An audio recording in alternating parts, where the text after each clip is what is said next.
Let's head on over to the only other heavyweight match, which had no build. It's Bobby Roode and Jeff Hardy. It did have build in that they mentioned it once on TV. And there was that one segment with Jeff Hardy on TV. Would you want to talk about the segment? I guess we should. It's the one thing that technically kind of sort of built to it. I kind of love it. Oh, I love the segment. The segment's Because great. Jeff Hardy's just a weird freak, and that needs to be his energy more on the show. So Larry Zbyszko is going around in like the dark part of the building looking for Jeff Hardy. And you know what? They're scared to be on that part of the building because that's where Abyss is. That is the basement. That's where he's chained to his radiator with Goldilocks. They don't want to be shouted at by Goldilocks. That's what's happening here. Why aren't I on the show anymore? And Franchise is there too, and he desperately doesn't want to be there because she's going to be like, you took my job! Yeah, what the fuck? So they're looking for Jeff Hardy, and then he appears upside down from presumably the rafters? Yes. And he's like, hello, Larry Zbyszko! Willow! You told me to come to work and I am here! I decided to show up to work. And Larry is great this whole time. He's like, Jeff, we're on Spike soon. You've got to be professional. I love that because it's true. And Larry is great. Larry is such a good authority because he is completely bamboozled and flabbergasted by everybody at all times. Like, someone commented on our post saying that Larry wasn't built for this role, and they're wrong. They're so wrong. He's so perfect to be an authority figure. I don't mean to call you out, man, but I think you're really wrong on this because Larry's great because every professional wrestling authority figure should not be a hard ass. They should be flabbergasted by the weird world they live in. That's what makes them great. Everybody should be annoying to them at all times. And they should be annoyed by it. Because you know who does this well now? Stoke. Oh, yeah. Stokely does that perfectly in ROH, where he's like, just kind of pissed off that people are asking him things 24/7 and flabbergasted by the words that they say at him. Just like, go away. I don't want to give you anything. Yeah. That should be the entire relationship. People asking the authority figure for things and the authority figure being exhausted by it. I think authority figures for the most part should also be easily manipulated. Like, I think they should be like, they can call it out, and they should only call it out on blundering heels. Like, baby faces should be able to manipulate them whenever, and then heels should always get called out by them. Yeah, it's like the Daniels thing. It's like Daniels tries to do his manipulation and Larry sees through it, but any babyface who does this, like, yep, you get what you want.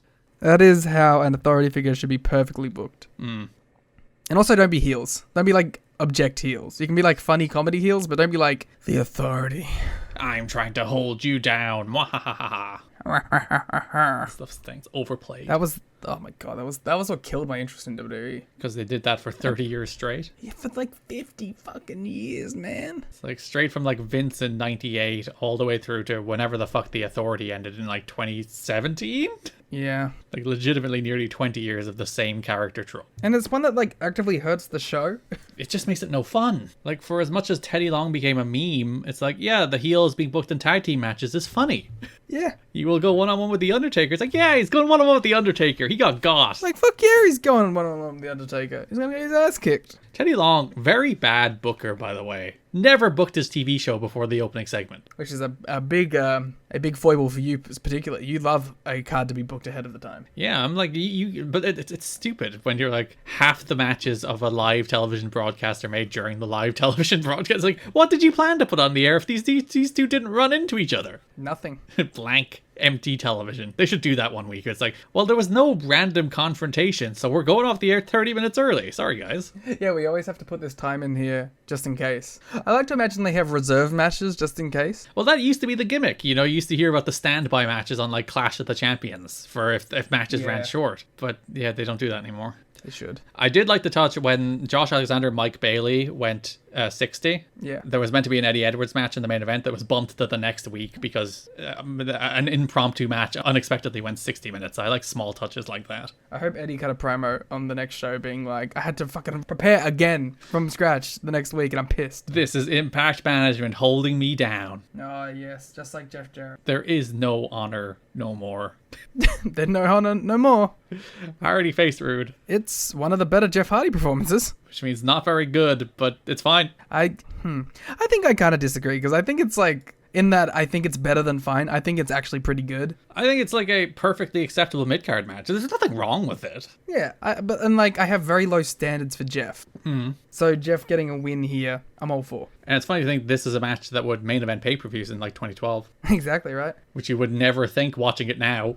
Bobby Roode wins. Bobby Roode wins, which is the right call. I'd imagine Jeff Hardy, I think he understands why Bobby Roode wins this match. Yeah. I would hope. Yeah, Hardy goes up top. Yeah. Petey hooks his leg with a hockey stick. Hardy wipes out Roode and Petey with a dive, but then Jarrett runs out, smashes a hockey stick over Hardy's back twice, and Roode gets the pin. Good stuff. Oh, I forgot to talk about the great pre-show segment on the pay-per-view. Oh, where Jeff Jarrett gets pissed that Jeff Hardy steals his pre-show spot. Yeah, so they showed footage of this on the pay-per-view where it was Jarrell Clark against Cassidy O'Reilly having a pre-show match. Monty comes out and pounces both of them. And then literally Jeff Jarrett comes out and his promo is that, hey, you saw me in my gear and you came out and did exactly what you knew I was going to do. I like that Monty's finally being like, shut up. Yeah, it's like, I'm going to win the belt, shut the fuck up. And Kip James got the Well, you're not, but cool. Unfortunately, he's not. And then Jeff starts annoying him. Hardy, not Jarrett. Yeah, Bobby Roode beats Jeff Hardy. A good win for Roode. He was on a bit of a run of singles wins. He beat Lance Hoyt too. He did lose to Raven, but sure. But that was presented as like a main event match, which I think is a little bit of a boon for Roode. Still lost. And there was even like a backstage segment where James Mitchell was like, I'm upset that Bobby Roode got that match against Raven, even non-title, instead of Abyss. So they kind of positioned it as like Bobby Roode getting a thing. All right, give me Abyss versus Bobby Roode at Bound for Glory. What does Bobby Roode do at Bound for Glory? I think it's 3LK. Oh. Great.